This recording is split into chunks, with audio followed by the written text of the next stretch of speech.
ওং নমঃ শিবায়। নমস্কার বন্ধুরা, আপনারা যদি হিন্দু ধর্ম জানতে চান তাহলে আমাদের এই হিন্দু ধর্ম জ্যোতিষ চ্যানেলটিকে সাবস্ক্রাইব করবেন, কারণ এই চ্যানেলে জ্যোতিষ উপায়, রাশিফল সব কিছু ভিডিও আপলোড করা হয়। আমাদের জ্যোতিষ উপায় করবেন, ধীরে ধীরে আপনাদের ভাগ্য সৌভাগ্যই পাল্টিয়ে যাবে।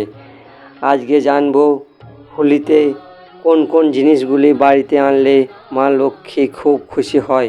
সর্বপ্রথম জেনে নেব, হোলির দিনে সকালবেলায় স্নান করে আমের পাতায় না হলে অশোক পাতায় স্বস্তিক ওং না হলে নমঃ শিবায় এই সব কিছু লিখে বাড়ির মেন গেটে টাঙাতে হবে, তাহলেই মা লক্ষ্মী খুশি হবে। মা লক্ষ্মী সুখ শান্তিতে ধন সম্পত্তিতে ভরিয়ে দেবে।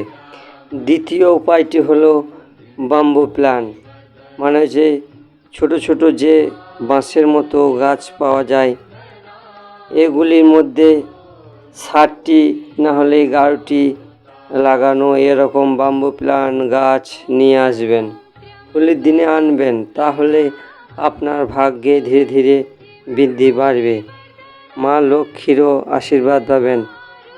বাম্বু প্ল্যান্ট গাছ যেখানে লাগানো থাকে সেখানে বাজ পড়ার সম্ভাবনা কমে যায়। এই বাম্বু প্ল্যান্ট গাছটি বয়সের বৃদ্ধি পাওয়ার জন্য শুভ, তাই এই সব গাছ বাড়িতে রাখা উচিত আপনার বাড়িতে। দ্বিতীয়ত কচ্ছপ, ধীরে ধীরে চলা এই কচ্ছপ বাড়িতে রাখলে আপনার বাড়িতে মা লক্ষ্মী আসবে। আপনার বাড়িতে রোগ অনেক কিছু ঝড় জ্বালা সামলায়। অরিজিনাল কচ্ছপ না হলেও আপনি ধাতুর কচ্ছপ রাখতে পারেন। কচ্ছপ রাখতে হবে শুধুমাত্র জলে, যেখানেই রাখবেন জলের মধ্যে রাখবেন। কচ্ছপটা রাখবেন যেন উত্তর দিকে, কারণ উত্তর দিকে হচ্ছে মা লক্ষ্মীর দিক, তাই উত্তর দিকে রাখবেন এসব কচ্ছপ।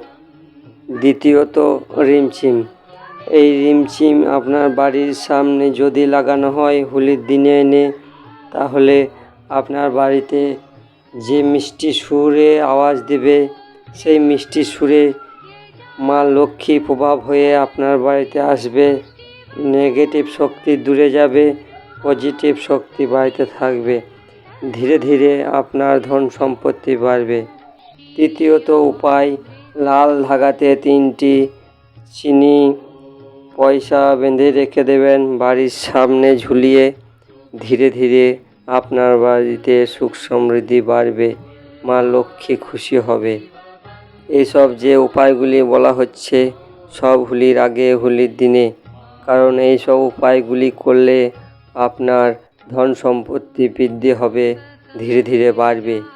চতুর্থ হলো বাড়ির জানালা সকালে ও বৈকালে সূর্যর ছটা ঢোকার জন্য এভাবেই খুলে দিতে হবে।